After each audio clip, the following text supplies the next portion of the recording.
आधी रात को मैं अचानक अपनी नई शादी वाले घर पहुंच गई। अंदर आते ही मैं हैरान रह गई। मेरे मंगेतर की एक्स गर्लफ्रेंड सिर्फ एक बाथ टॉवल में घर से बाहर निकल रही थी।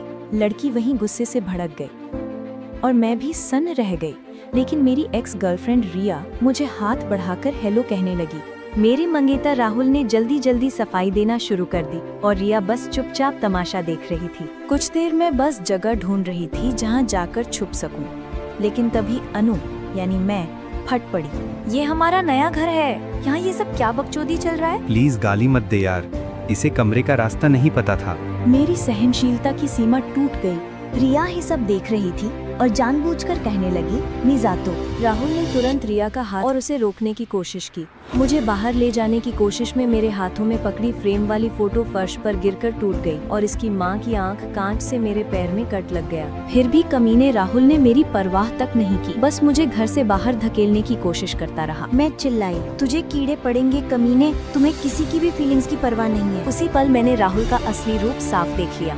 मैंने बिना एक सेकंड सोचे एंगेजमेंट रिंग फेंकी और उसकी माँ की आंख वहाँ से चली गई। अगला दिन इंटरनेट पर एक बेहद शर्मनाक वीडियो वायरल हो चुका था और रिया का गुस्सा आसमान पर था। जल्द ही उसकी शादी थी और उसी दिन मैंने उसे वेडिंग ड्रेस की तस्वीर भेजी, एक तरह से मेरा आखिरी मैसेज। कुछ देर बाद जब मैं अपने नए घर पहुंची, रिया कैंची लेकर दुल्हन का ड्रेस काटने की कोशिश कर रही थी। मैंने ड्रेस उठाया और कहा, और तभी हम दोनों में लड़ाई शुरू हो गई। बीच में राहुल आया और हमेशा की तरह उसने रिया का ही साइड लिया। मेरी उम्मीदें टूट गयी। मैंने चिल्लाकर कहा, ये ड्रेस मेरी दादी की आखिरी निशानी है, उन्होंने मरने से पहले मुझे दिया था। लेकिन कमीने राहुल ने मेरी किसी बात को ध्यान नहीं दिया। मेरे जज्बात उसके लिए कभी मायने ही नहीं रखते थे। मैं फटे हुए ड्रेस को पकड़कर घर से निकल गई।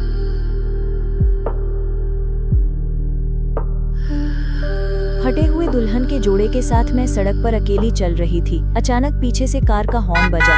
चौंक कर मैं गिर पड़ी। एक इंसान मेरे पास आया और छतरी आगे बढ़ाई। मैंने ऊपर देखा जो मुझे वापस उठाने आया था।